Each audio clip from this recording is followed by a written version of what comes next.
Hello, welcome back to another video. I wanted to sit down and just do this like little chat because I've not been on for 5 days and I wanted to let you know why. So I've spent 5 days just doing my spiritual practice and just trying to heal myself a little bit. And it was funny last week.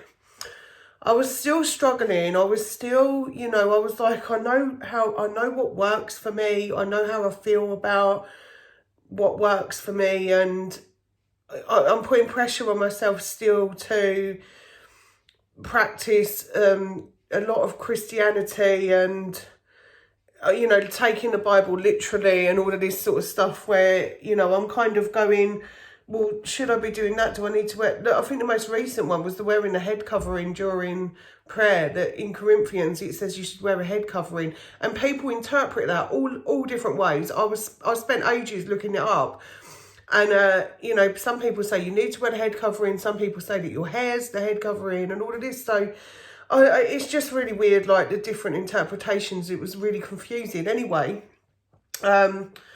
I was talking to a friend of mine, and she won't mind me mentioning this, but it really healed me, what she told me. And I told her that every time I try and do another spiritual practice that I know works for me, so my spiritual practice is meditation, and I love crystals, and I like to chant, and I like to do yoga. I've been doing a lot of yoga, a lot of warrior poses actually recently. I feel like I need to get stronger, so I've been doing that. And every time I do it, I feel like, oh, I shouldn't be doing this because in the Bible it says this, or in the Bible it says that. And or other churches have sort of said, oh, you can't do this, you can't do yoga. I've heard that before, that you can't do yoga. It's ridiculous. It's just stretching, please. It's so silly. But a friend of mine, I was talking to her about the way I was feeling, the way it was making me feel.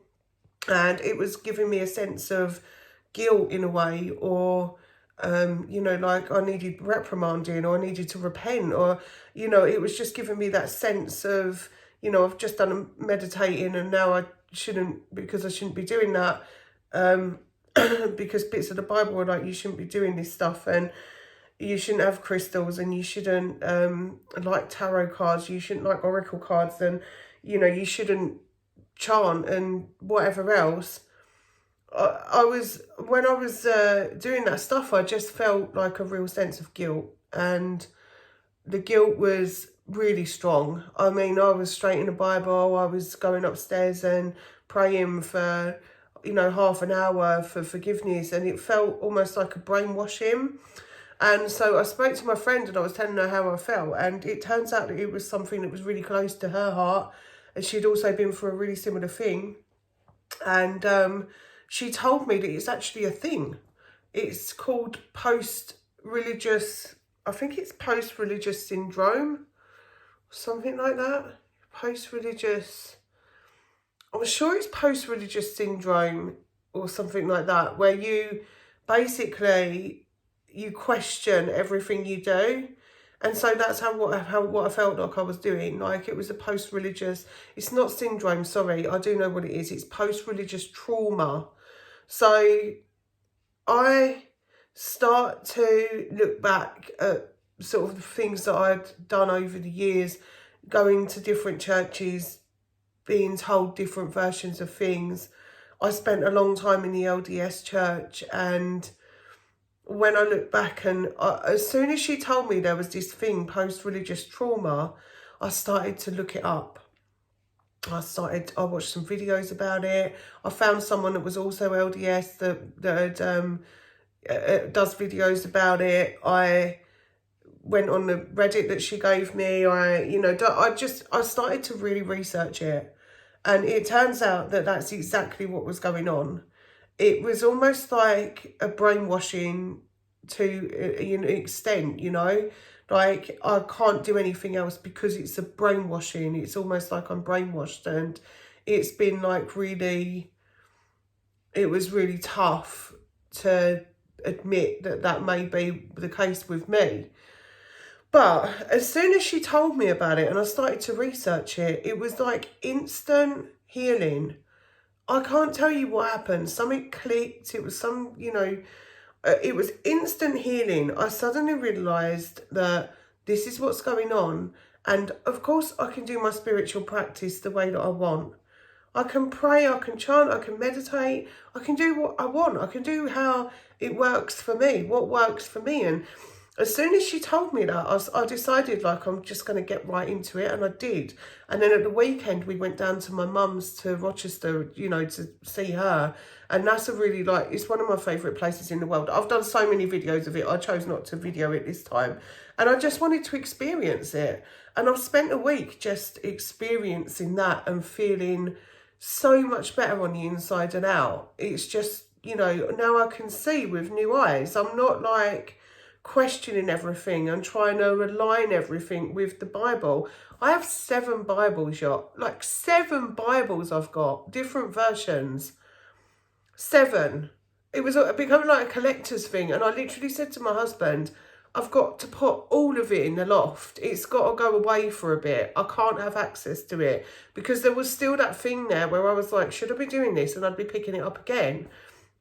It can't be like that. It's absolutely, it's madness. It was taking over my entire life. And, you know, I'm pretty sure that God wants us to be able to live, you know. And I feel like I wasn't living because I was just spending so much time just doing that instead.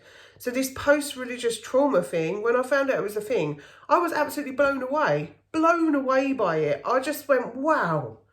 I was blown, like I went, wow, that's exactly what's going on with me. That's why I feel like I can't do anything. That's why I'll buy crystals and then all of a sudden I need to sell them. They've got to be out of my house. I shouldn't have them here.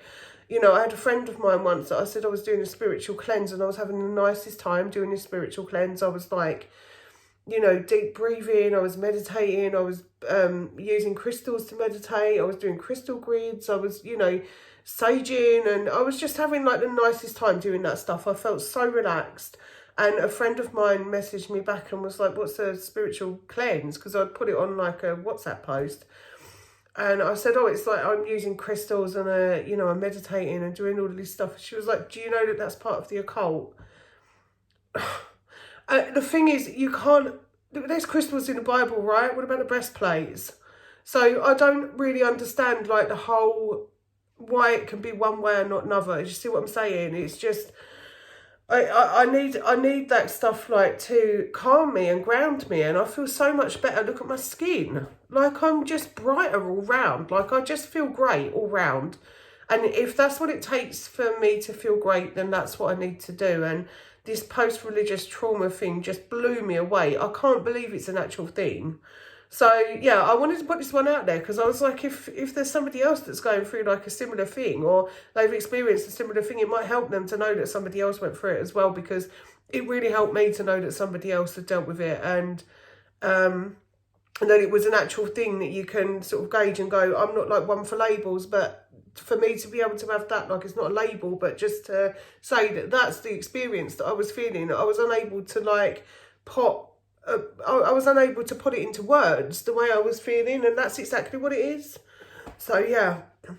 Anyway, I wanted to pop on and say hello. Also, there's going to be a couple more videos over the next couple of days. Talking of LDS, I watched the Ruby Frankie documentary the other day, and I'd been following the story, obviously. I used to watch her parents, and I've mentioned it before, and they disappeared, and then I started wondering why, and I'd never actually watched Ruby Frankie herself, but I do have some opinions on it, and I do feel like I need to sort of speak about them. I mean, I'm ex-LDS. I'm not with the LDS church anymore, but I'm ex-LDS, and I can tell you that it's, you know, what she done was just unbelievable. It was unbelievable, but it's like that same like brainwashing thing, and you can really feel that what was going on with her was a cult. And you know, I've got opinions of where it may have started, and I felt that way partly myself. So, you know, there's no time for anything else. And I really wanted to sort of do a bit of a chat about that documentary. And we've got my cooking with cats, which I've put off at the moment because I burnt my finger the other day and it is so painful. I've got a massive blister on it, although it is going, but it's so painful that I'm cooking like easy food at the moment because I done it while I was cooking. I took something out of the oven with a tea towel instead of oven gloves because I'm an idiot. and I caught the side of the tray on my finger. So I burnt my finger. One of my cats has not been very well either. He's got an abscess, so we've been dealing with that too. So there's been like a few things, but once we're feeling a bit better, I'm going to do my cooking with cats. Look out for that other video. I'm going to do another one there, and then I've got another vlog coming out as well this week, so there'll be like lots of stuff going on. So excited. Anyway, see you on the next one.